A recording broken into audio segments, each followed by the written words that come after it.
Dear friends, आज के इस वीडियो में हम लोग एक बहुत ही इम्पॉर्टेंट टॉपिक पर डिस्कशन करेंगे। Minimum equipment of fixed signal eight station. एक स्टेशन पे जैसे वो क्लास ए रहता है, क्लास बी या क्लास सी स्टेशन रहता है, तो मिनिमम इक्विपमेंट कौन कौन सा सिग्नल या कौन कौन सी सुविधा अनिवार्य रूप से लगाना चाहिए। तो इसमें कुछ ऐसे पॉइंट्स हैं जो कि एमसीक्यू पॉइंट ऑफ व्यू से एलडीसी एग्जाम के लिए भी काफ़ी इम्पॉर्टेंट हैं। तो आप लोग ध्यान से देखिए, हम आपको एक एक पॉइंट पूरा बताएंगे। और ये जो रूल है GR 3.25 के अंतर्गत SR भी 3.25 में दिया है, बेसिकली चैप्टर 3 के पार्ट सी में दिया हुआ है। तो उस पार्ट सी को हम लोग डिटेल में वन बाय वन देखेंगे। ओके, यहाँ पे एक छोटा आप लोगों से अपील है, यदि मेरा कार्य आप सब लोगों को पसंद आ रहा है तो हमें प्रोत्साहन के लिए आप कुछ सपोर्ट कर सकते हैं वॉलंटरली बेसिस पे।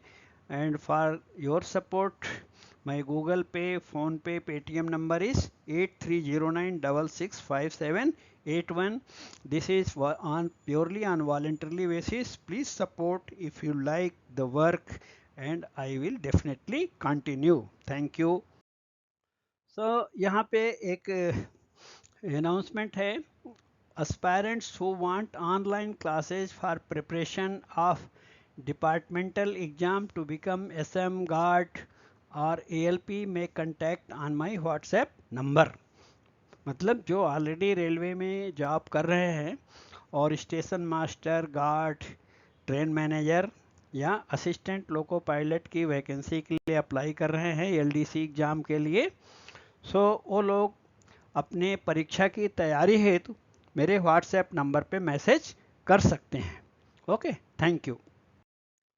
तो इसमें minimum equipment of fixed signal में पहला पॉइंट है रूल नंबर 3.25 जो GR है, obligation to provide fixed signal at stations. क्या रूल दिया है ये फिक्स्ड सिग्नल लगाने के लिए अनिवार्यता के बारे में, GR में क्या रूल है। Fixed signal prescribed in this sub-chapter shall be provided at every station।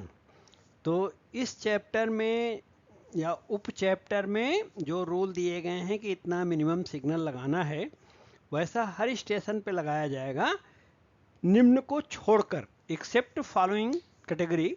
Number A, at station between which trains are worked on the one train only system. जैसे पुराने टाइम में, अभी आजकल हम लोग एब्सोल्यूट ब्लॉक सिस्टम में काम करते हैं, ऑटोमेटिक ब्लॉक सिस्टम में काम करते हैं, आईबी सिग्नलिंग में काम करते हैं।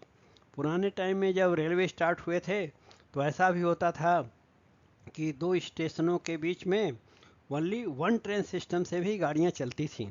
तो वहाँ पे अगर ऐसा कहीं है कि सिर्फ एक ही ट्रेन जाएगी और वही ट्रेन वापस आएगी, दूसरी कोई ट्रेन नहीं है उस सेक्शन में, तो वहाँ पे minimum equipment of fixed signal की अनिवार्यता नहीं रहेगी कि वहाँ सिग्नल की ज़रूरत नहीं है। Point number B, at station which are exempted from the provision of signals under approved special instruction. तो जैसा कि आप जानते हैं, अप्रूव्ड स्पेशल इंस्ट्रक्शन कौन जारी करता है? CRS, commissioner of railway safety, railway संरक्षा आयुक्त। तो अगर किसी स्टेशन को इसी कारण से, क्योंकि वहाँ पे ट्रेन एक ही है या इसी तरह के मिलते जुलते किसी कारण से CRS के द्वारा वहाँ छूट मिली है, तो ऐसे स्टेशन पर भी मिनिमम इक्विपमेंट लगाने की आवश्यकता नहीं पड़ेगी। देन हम देखेंगे rule number 3.26 GR 3.26, commissioning of fixed signal. जब नए सिग्नल, फिक्स्ड सिग्नल नए लगाए जाते हैं तो उसका अप्रूवल, जैसा कि आप जानते हैं, CRS के द्वारा लिया जाता है, तब वो यूज में आते हैं। तो उसका नियम क्या है? Fixed signal shall not be brought into use until they have been passed by commissioner of railway safety.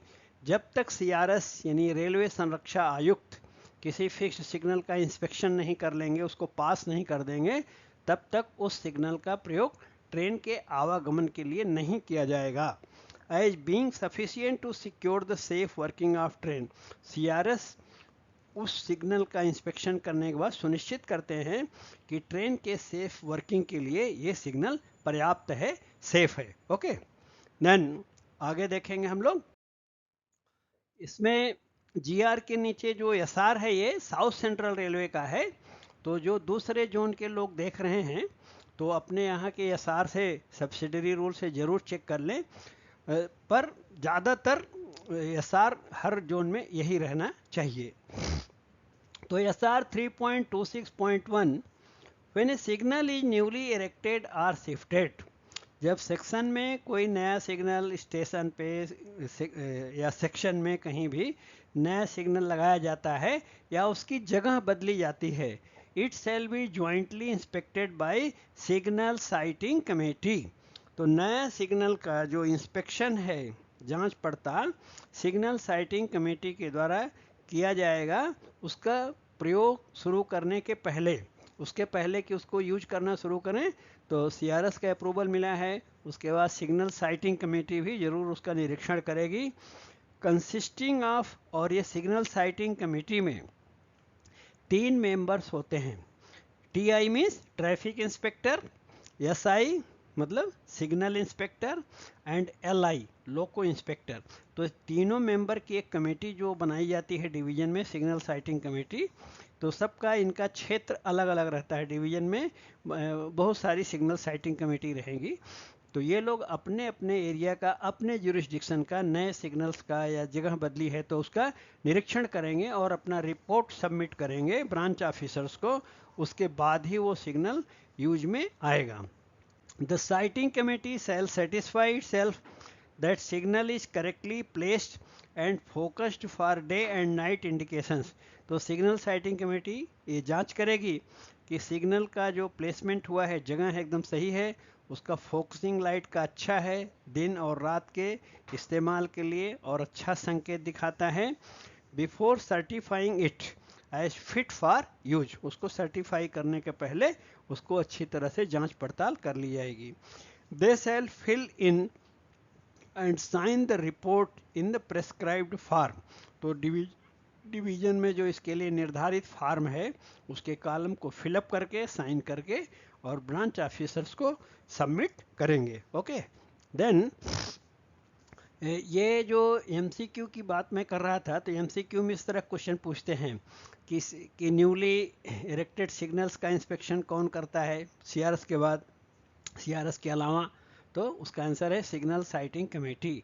Signal sighting committee के मेंबर्स कौन कौन होते हैं वो इम्पॉर्टेंट है, टीआई, एसआई, एलआई. और आगे एक और एमसीक्यू आपको इसमें मिलेगा कि ये जो सिग्नल साइटिंग कमेटी है, बाद में सभी सिग्नल्स का कितने दिन में एक बार निरीक्षण करना चाहिए, जिसका आंसर है कि 3 महीने में एक बार, once in a quarter. Quarter का मतलब होता है 3 महीने. 3 महीने में एक बार ये लोग हर सिग्नल का निरीक्षण करते हैं अपने ज्यूरिसडिक्शन में. Okay, then next SR 3.26.2. ये पूरे जो हैं एमसीक्यू के लिए इम्पॉर्टेंट पॉइंट हैं, आप लोग इसको जरूर याद करिएगा. When a signal is newly erected और शिफ्टेड, तो एक तो आपने देखा सिग्नल साइटिंग कमेटी उसका निरीक्षण करेगी. दूसरा, caution order shall be issued to the loco pilot and guard for a period of 90 days. जब नया सिग्नल लगाया या उसकी जगह बदली गई तो लगातार 90 दिन तक कॉशन ऑर्डर दिया जाएगा. एंड सेम इंफॉर्मेशन, ये भी पॉइंट एमसीक्यू के लिए इम्पॉर्टेंट है. और same information should be notified through SOB. Lobby में एक रजिस्टर, एक बुक रहती है, उसका नाम है standing order book, SOB. This book is kept in crew lobbies after the signal has been brought into use. जब उसका प्रयोग शुरू करेंगे तो कॉशन ऑर्डर देंगे, प्लस एसओबी में भी सूचना आएगी जिसमें सारे loco pilot, assistant loco pilot, train manager मतलब गार्ड, सब लोग उसको पढ़ के नोटिफिकेशन को साइन करते हैं. सबका नेम लिस्ट भी उसमें लगा रहता है. ओके, तो very very important point.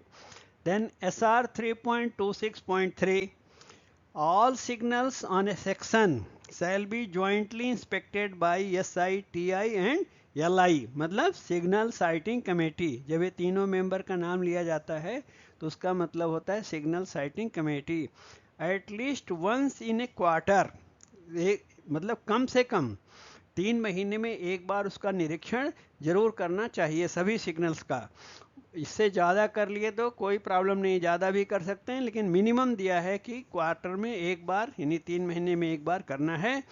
And joint reports pertaining thereto shall be submitted to senior DST, senior DOM, senior DME, यानी तीनों ब्रांच ऑफिसर्स को भरा जाए, ये फॉर्म भर के रिपोर्ट सबमिट करेंगे। Operating branch officer, mechanical branch officer, SNT का ब्रांच ऑफिसर, सीनियर DST, और इलेक्ट्रिक वाले जो रहते हैं सीनियर DEE और TRSO, वो इलेक्ट्रिकल्स के इलेक्ट्रिकल लोको पायलट्स के ब्रांच ऑफिसर्स होते हैं। Okay, so very very important point. Next 3.27 minimum equipment of fixed signal at station provided with manually operated multiple aspect signaling। तो एट प्रेजेंट हम जिस system में काम कर रहे हैं वो पूरा MAS है, मल्टीपल एस्पेक्ट सिग्नल सिस्टम है, तो इसलिए ये इसके जो पॉइंट है इम्पॉर्टेंट है, और इस समय वर्तमान में at present they are in use, तो इसको ज़रूर याद रखना चाहिए। आगे जो पॉइंट आएंगे वो पुराने स्टेशंस के होंगे, पर ये तो नए स्टेशन में यूज हो रहा है।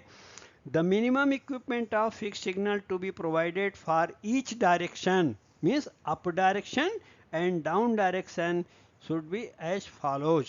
Number A, at class B station, आपका हम लोग जो इतना स्टेशन में काम करते हैं, सो 99.9% सब क्लास बी स्टेशन होते हैं। उसमें स्टेशन सेक्शन रहता है, SOL BOL का रूल रहता है, क्योंकि क्लास ए और क्लास सी स्टेशन में SOL BOL नहीं रहता है, स्टेशन सेक्शन भी नहीं रहता है, तो सिर्फ क्लास बी में होता है। तो अपने स्टेशंस 99.9% स्टेशंस क्लास बी में आते हैं।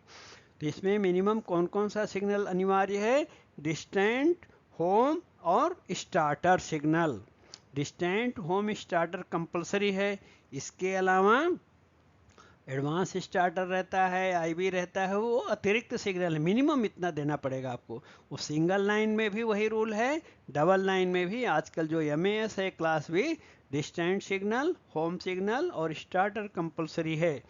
और B point at class C station, class C station कैसा रहता है? जिसमें स्टेशन सेक्शन नहीं होता है, लूप लाइन भी नहीं रहती है, ट्रेन आएगी, रुकेगी और चली जाती है, और इसमें सिर्फ एक ही स्टॉप सिग्नल होता है, उसको होम सिग्नल आप कह सकते हैं, उसी को फर्स्ट स्टॉप सिग्नल कह सकते हैं, और वही स्टेशन का आखिरी रोक सिग्नल यानी लास्ट स्टॉप सिग्नल भी है। तो इसीलिए एक MCQ में क्वेश्चन आता है, यहाँ पे मैं उसको बता देता हूँ कि यदि क्लास सी स्टेशन का होम सिग्नल खराब है तो लोको पायलट को क्या अथॉरिटी मिलेगी? तो उसका आंसर होम सिग्नल के हिसाब से कॉलिंग ऑन T3693 नहीं बताना है। क्लास सी स्टेशन में होम खराब है मतलब वो LSS भी है, LSS खराब है तो क्या देते हैं? Paper line clear ticket, PLCT। Up direction में TC 1425, डाउन डायरेक्शन में TD 1425। तो इसलिए ये MCQ कभी अगर पूछ लिया तो ये भी इम्पॉर्टेंट है कि क्लास सी स्टेशन में डिस्टेंट और होम सिग्नल मिनिमम इक्विपमेंट है, उसका होम खराब है तो मन में समझना इसका मतलब उसका यही तो LSS भी है, एक ही रोक सिग्नल होता है, आखिरी और पहला दोनों स्टॉप सिग्नल यही है, तो उसको LSS मानते हुए, क्योंकि पूरा ब्लॉक सेक्शन है, ट्रेन आती है, होम पे रुकती है, होम ऑफ किया तो अगले होम के आगे जाती है तो भी ब्लॉक सेक्शन है, इसीलिए उसको LSS का दर्जा मिला हुआ है, और इसीलिए वो ख़राब होने पर PLCT अगले स्टेशन मास्टर से लाइन क्लियर लेके प्राइवेट नंबर लेके PLCT बनाना पड़ता है। ओके, तो ये इम्पॉर्टेंट पॉइंट है। देन नेक्स्ट देखेंगे 3.28 minimum equipment of fixed signal at station provided with modified lower quadrant signaling। So lower quadrant का मतलब होता है पुराने टाइम में जो सेमाफोर सिग्नल नीचे जाने वाले, ये कलर लाइट सिग्नल नहीं है, नीचे जाने वाले सेमाफोर सिग्नल हैं वो भी मॉडिफाइड हैं। तो पहला बात तो ये जान लीजिए कि साउथ सेंट्रल रेलवे में मॉडिफाइड लोअर क्वाड्रेंट वाला कोई भी सिग्नल यूज में नहीं है। ये GNSR में नीचे नोट में लिखा हुआ है, यहाँ पे वो भी रेड इंक में है, तो ये यूज में नहीं है। तो साउथ सेंट्रल रेलवे के लिए इम्पॉर्टेंट पॉइंट नहीं है। बाई चांस किसी जोन में हो सकता है, तो एक बार मैं बता दे रहा हूँ यहाँ पे रूल। तो नॉर्मली नहीं होगा दूसरे जोन में भी, पर अगर किसी जोन में है मॉडिफाइड लोअर क्वाड्रेंट तो उसका मिनिमम इक्विपमेंट का क्या रूल है मैं बता देता हूँ। मॉडिफाइड लोअर क्वाड्रेंट सिग्नलिंग में be introduced only where it is expressly sanctioned by a special order of the railway board. ये उसी सेक्शन में उसी जगह लगाए जाएंगे जहाँ पे रेलवे बोर्ड का स्पेशल ऑर्डर दिया गया है कि यहाँ पे लगा सकते हैं। और एक इम्पॉर्टेंट बात यह हो गई, ये तो जनरल नॉलेज के रूप में किसी भी एग्जाम में पूछ सकते हैं कि मॉडिफाइड लोअर क्वाड्रेंट किस सेक्शन में लगाया जा सकता है, जहां पर रेलवे बोर्ड का सैंक्शन मिला हो, स्पेशल ऑर्डर मिला हो। The minimum equipment of fixed signal to be provided for each direction shall be as follows. तो उसमें क्लास बी स्टेशन है, मॉडिफाइड लोअर क्वाड्रेंट है, तो कम से कम डिस्टेंट होम वार्नर, ये वार्नर वगैरह 2 आस्पेक्ट एरिया में लगाए जाते हैं, तो यहाँ पर भी ऐसा लगेगा distant home Warner below main home and starter signal, इतना मिनिमम इक्विपमेंट देना पड़ेगा।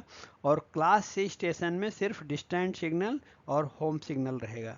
तो इसमें देखिए मॉडिफाइड लोअर क्वाड्रेंट में डिस्टेंट और वार्नर का कम्बिनेशन दिया हुआ है, क्लास बी दोनों यूज कर रहे हैं, इसीलिए उसका नाम है मॉडिफाइड लोअर क्वाड्रेंट सिग्नलिंग। उसके नीचे नोट दिया है SR 3.28, modified lower quadrant signalling is not provided on South Central Railway. तो as a general knowledge South Central Railway में ये क्वेश्चन पूछ सकते हैं कि साउथ सेंट्रल रेलवे में modified lower quadrant signalling use में है क्या। ऑप्शन में यस, नो, कैन नॉट से इस तरह ऑप्शन दे सकते हैं। तो वी शुड नो कि हमारे साउथ सेंट्रल रेलवे में इसका यूज नहीं है। ओके, आगे देखेंगे important point. Then rule 3.29 third chapter का है, तो 3.29 ऐसे रूल रहते हैं। जो रूल नंबर होता है उसमें पहली गिनती चैप्टर को बताती है, जो लोग ना जानते हों, ज़्यादातर लोग जानते हैं। जैसे 3.29 का मतलब होता है चैप्टर नंबर 3 में rule number 29। So minimum equipment of fixed signals at other station provided with 2 aspect signaling। तो स्टार्टिंग में रेलवे में 2 आस्पेक्ट सिग्नल थे, अब आजकल ज़्यादातर हर जगह MAS है, मल्टीपल आस्पेक्ट सिग्नल है। तो एक तरह से अपना हिस्ट्री है, जनरल नॉलेज के लिए आप इसको देख सकते हैं। The minimum equipment of fixed signal to be provided for each direction shall be as follows. और यहाँ पे एक और आपको जानने के लिए एक बात मिलेगी कि क्लास ए स्टेशन, ये क्लास ए स्टेशन ओनली 2 आस्पेक्ट एरिया में होता है। अब आजकल MAS है, तो MAS में क्लास ए स्टेशन नहीं होता है। मैंने क्लासिफिकेशन ऑफ स्टेशंस का सेपरेट एक वीडियो बनाया हुआ है, तो जो लोग देखना चाहते हैं उसको तो आप सर्च करिएगा, लिखिएगा क्लासिफिकेशन ऑफ स्टेशंस, ये टॉपिक का नाम है। आगे इजीनेस के लिए, आसानी के लिए सरस ओझा टाइप कर दीजिए। सरस ओझा ओनली, सरस सर नहीं टाइप करना, सरस ओझा टाइप किए, सर्च प्रेस किए तो आपको क्लासिफिकेशन ऑफ स्टेशन का मेरा नया वीडियो मिल जाएगा। उसमें आप देख सकते हैं ABC और स्पेशल क्लास स्टेशन क्या है, हाल्ट स्टेशन क्या है, उसका पूरा डिटेल मिलेगा। ओके, तो ये वार्नर, होम और स्टार्टर क्लास ए स्टेशन में ये मिनिमम सिग्नल होते थे।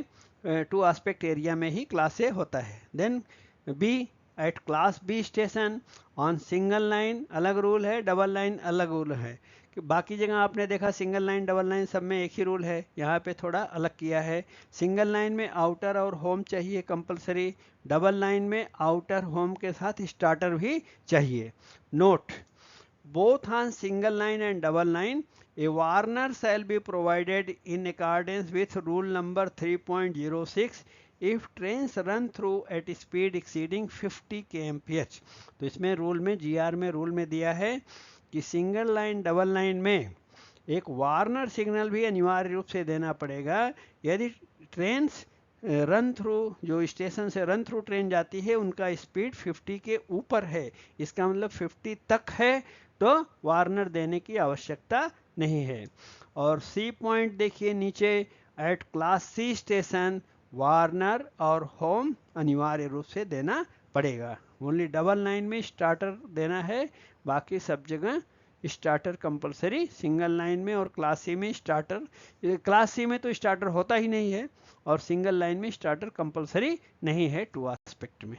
ओके, तो आगे चलेंगे हम लोग।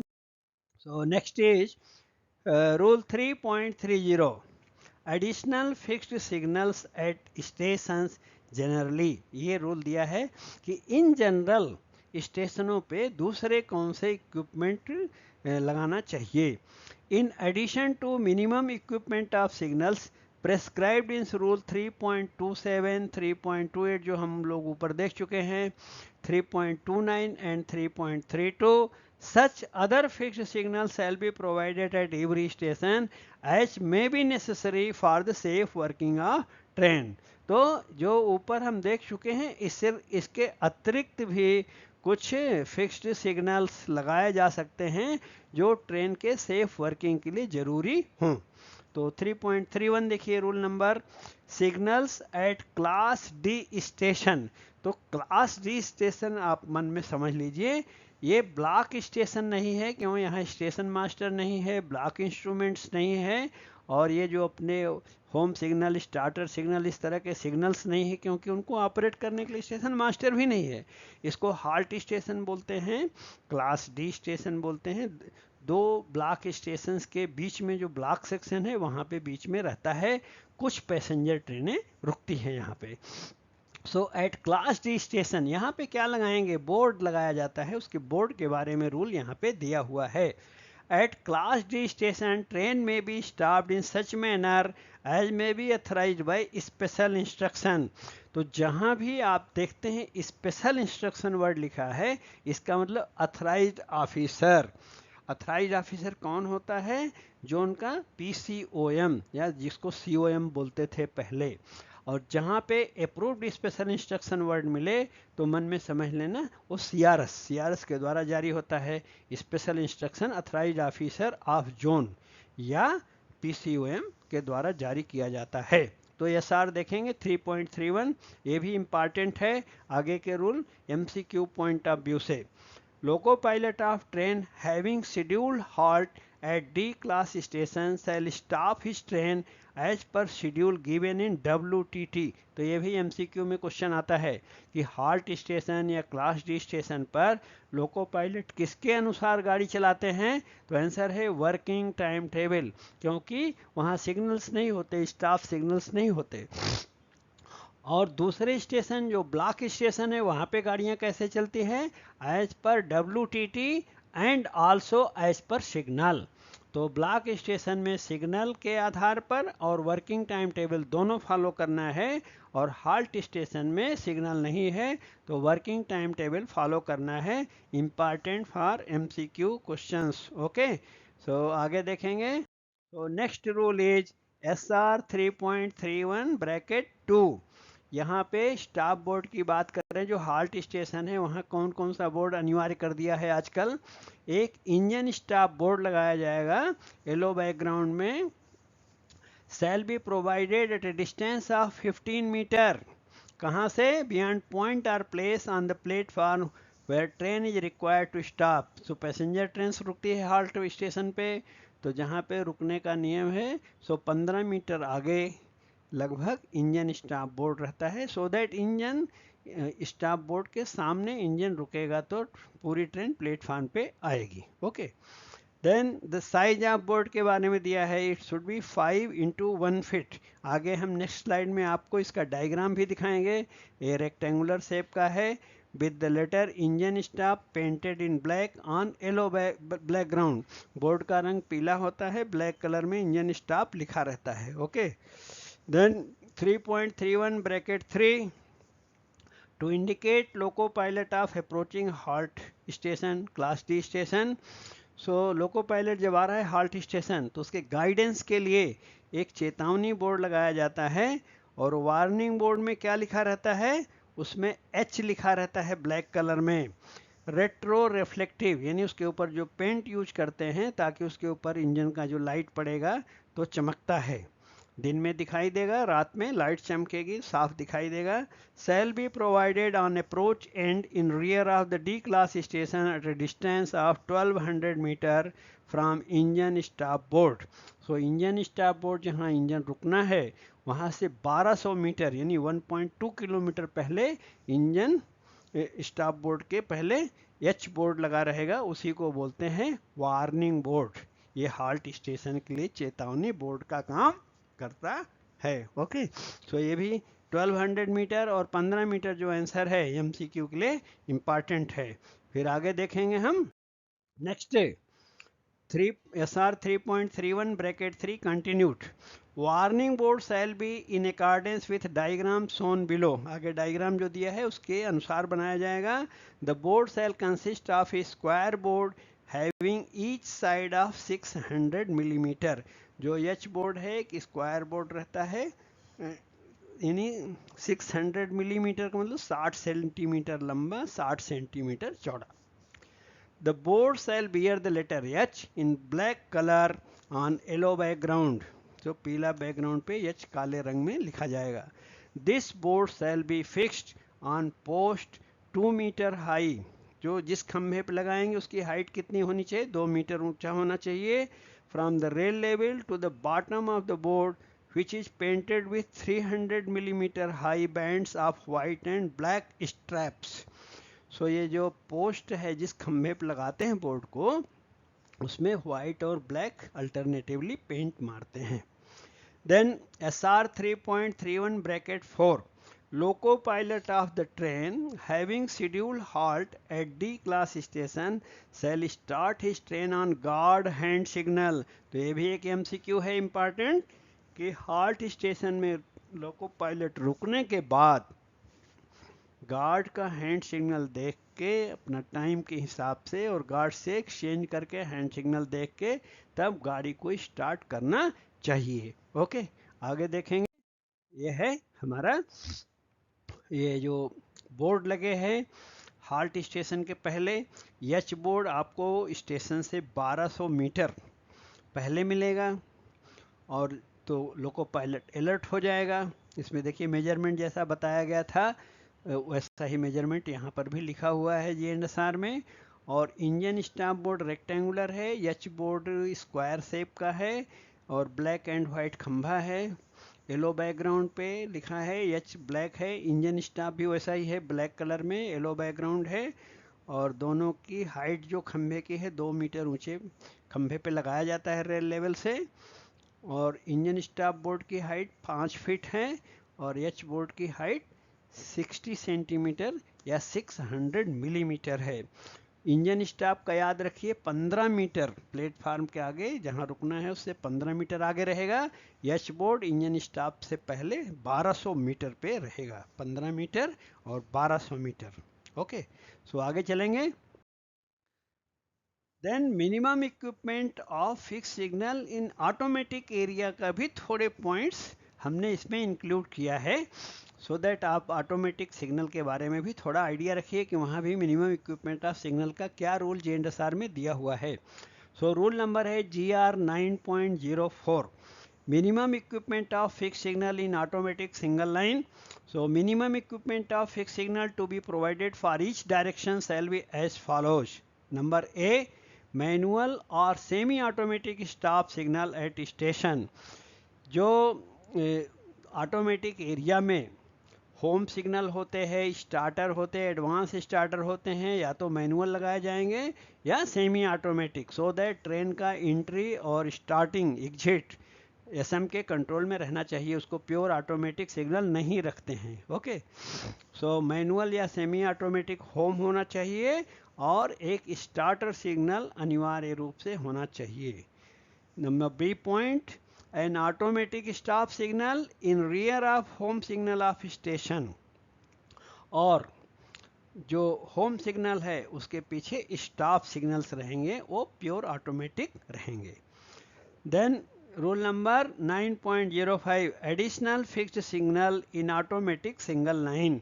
beside the minimum signal prescribed in rule 9.04, one or more additional automatic signals as are considered necessary in between block stations may be provided.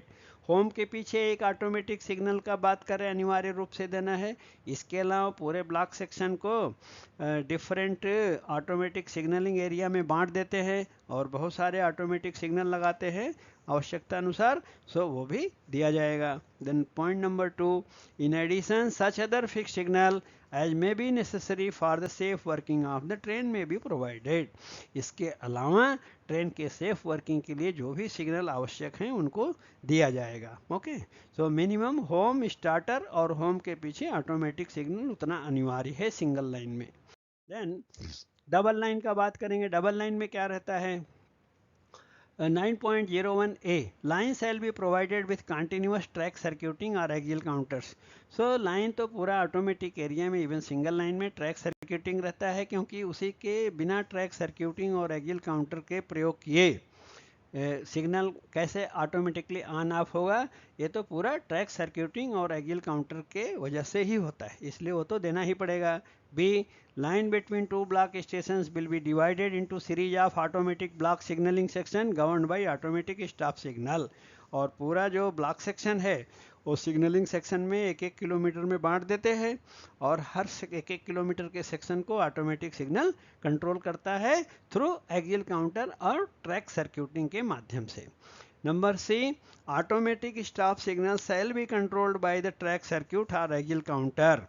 The signal shall not assume on-off aspect and off aspect unless the line is clear not only up to the next stop signal but also for an adequate distance, SOL not less than 120 meter beyond it.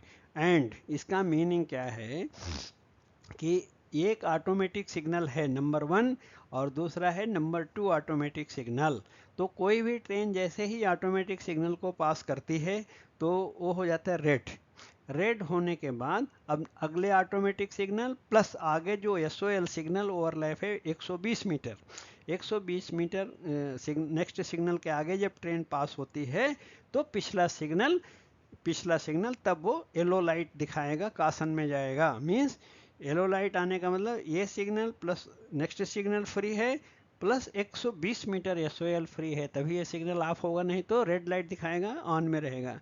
और एक MCQ में पूछते हैं तो जिसको ध्यान नहीं है याद कर लीजिए कि normal aspect of automatic signal, जो फिक्स्ड ऑटोमेटिक सिग्नल से नॉर्मल एस्पेक्ट क्या होता है? आंसर है प्रोसीड, मीन्स ग्रीन लाइट। जब कोई ट्रेन नहीं रहती है तो प्रोसीड रहता है, ग्रीन लाइट। ओके, जबकि दूसरे fixed signal other than automatic का नॉर्मल एस्पेक्ट क्या है? उनका नॉर्मल एस्पेक्ट है मोस्ट रिस्ट्रिक्टेड एस्पेक्ट। क्यों? जैसे home signal, starter, advance starter क्या रहता है? Stop aspect. डिस्टेंट सिग्नल का क्या रहता है? काशन। डबल डिस्टेंट सिग्नल का क्या रहता है? अटेंशन। उसी को बोलते हैं मोस्ट रिस्ट्रिक्टेड एस्पेक्ट। ओके, क्योंकि जब कोई ट्रेन नहीं रहती तो जो ऑटोमेटिक सिग्नल नहीं है, मैनुअल सिग्नल्स हैं, वो मोस्ट रिस्ट्रिक्टेड रहते हैं। मतलब होम है तो स्टॉप एस्पेक्ट रेड लाइट रहेगा, जबकि ऑटोमेटिक में अपोजिट है, उल्टा है। जब कोई ट्रेन नहीं है तो सब ग्रीन में रहते हैं, ट्रेन आने के बाद वो पास होते ही रेड होते हैं। फिर नेक्स्ट सिग्नल प्लस 120 मीटर पास होने के बाद येलो, फिर और आगे ट्रेन निकल गई तो 2 येलो, फिर और आगे ट्रेन निकल गई तो ग्रीन। इस तरह कलर चेंज होता है। The next point, the signal is automatically placed to on as soon as it is passed by the train. जैसे ही ट्रेन पास होती तो ऑटोमेटिक सिग्नल ऑन हो जाता है, रेड लाइट। तो नेक्स्ट सिग्नल प्लस 120 मीटर पास होने के बाद येलो, फिर नेक्स्ट सिग्नल प्लस 120 मीटर तो 2 येलो, फिर नेक्स्ट सिग्नल प्लस 120 मीटर तो ग्रीन। ओके, ये है सिग्नलिंग का क्रम ऑटोमेटिक एरिया में। ओके, देन नेक्स्ट एक नया जो ऐड किया गया जेंडसार में, modified semi automatic stop signal. तो बहुत सारे लोगों ने इसके बारे में जानकारी चाहिए थी तो उसको भी हमने यहाँ पे ऐड किया है कि modified semi automatic stop signal क्या है, उसका रूल क्या है। ये हार्डली 2 स्लाइड में है, ये इसको आप देख लीजिए। नया topic 9.01 bracket 3 under special instruction. Special instruction means authorised officer, PCOM। one of the automatic stop signal between two stations in automatic block signaling territory in each direction may be made as modified semi automatic stop signal. यानी कि automatic area जो block section है उसके मध्य में एक signal को modified semi automatic बना सकते हैं. ओके, सो मॉडिफाइड सेमी ऑटोमेटिक ब्लॉक बना सकते हैं. तो बनाने के बाद उसका कंट्रोल कैसा रहेगा, उसका कंट्रोल देखेंगे हम लोग. बी, आइटम बी में the mid section modified semi automatic stop signal so provided shall be interlocked with signal of station ahead through track circuit or axial counters or both. ये जो मध्य में लगाएंगे मॉडिफाइड सेमी ऑटोमेटिक सिग्नल, इसका interlocking अगले station के stop signal के साथ रहेगा. उनके यानी कि पीछे का नहीं, अगले स्टेशन के सिग्नल के साथ इसका इंटरलॉकिंग रहेगा. और both end shall be controlled by SM of station ahead, और इसका कंट्रोल भी अगले स्टेशन मास्टर के पास रहेगा कि उसको सेमी ऑटोमेटिक से ऑटोमेटिक बनाना है या मैनुअल बनाना है. वो कंट्रोल एडवांस एसएम के पास रहेगा, पीछे नहीं रहेगा. ये रूल में देखो ऐसा नया रूल है. रिलीवेंट इंडिकेशंस, और जो उसके इंडिकेशन है कि इस समय सेमी ऑटोमेटिक में मतलब मैनुअल मोड में काम कर रहा है या ऑटोमेटिक मोड में काम कर रहा है, इसका इंडिकेशन दोनों स्टेशन मास्टर्स को दिखेगा. Relevant indications whether the signal is in normal automatic mode और modified semi automatic mode shall be available to station master at both end. So advance और रियर दोनों को इंडिकेशन दिखेगा, लेकिन कंट्रोल किसके पास रहेगा, एडवांस स्टेशन मास्टर के पास, अगले एसएम के पास. ओके, फिर आगे देखेंगे. Next, advance starter signal of station in rear, और इसकी इंटरलॉकिंग क्या रहेगी. जो पिछला स्टेशन है उसका जो एलएसएस है एडवांस स्टार्टर के साथ इंटरलॉक रहेगा. So advanced starter signal of station in rear shall be interlocked with mid-section modified semi-automatic stop signal in such a way that when working with A sign extinguished, A sign, A marker का light बुझा दिया, इसका मतलब वो signal हो गया manual. जब manual हो गया तो पिछले स्टेशन का जो एडवांस स्टार्टर उसके साथ इंटरलॉक है वो तभी ऑफ हो सकता है जब ये मैनुअल जो सेमी ऑटोमेटिक सिग्नल मध्य में दिया है उसके आगे एडेक्वेट डिस्टेंस जो लगभग 180 मीटर से कम नहीं होनी चाहिए, क्योंकि मैनुअल सिग्नल्स का जो एसओएल होता है 120 मीटर से कम नहीं होना चाहिए एसओएल. वो खाली रहेगा एडेक्वेट डिस्टेंस, तभी एडवांस स्टार्टर पीछे का ऑफ होगा जब ये semi automatic signal manual mode में काम कर रहा है. तो उस समय अगर ऑटोमेटिक मोड में है तो उसका कुछ प्रॉब्लम नहीं रहेगा. सो आगे देख लीजिए आप. Advance starter shall assume off aspect और be taken off only when line is clear up to adequate distance beyond mid-section modified semi-automatic stop signal. Similarly, the mid-section modified semi-automatic stop signal shall assume aspect automatically or be taken off only when the line is clear up to adequate distance beyond the home signal of station ahead. मतलब अगले station का home signal plus उसके आगे adequate distance खाली है तब वो of हो सकता है जब मैनुअल मोड में काम करेगा. यानी मैनुअल मोड में जब काम करेगा तो पिछले एलएसएस पर भी रिस्ट्रिक्शन लग जाएगा, और ये खुद जब ऑफ होना है तो होम प्लस होम के आगे जो एडेक्वेट डिस्टेंस रहती है वो भी खाली होना चाहिए. ओके, फिर हम आगे देखेंगे next. Finally, thank you so much for sparing your valuable time, and please share with your friends and other WhatsApp groups, and please subscribe to the YouTube channel if already you have not subscribed. Thank you so much for watching.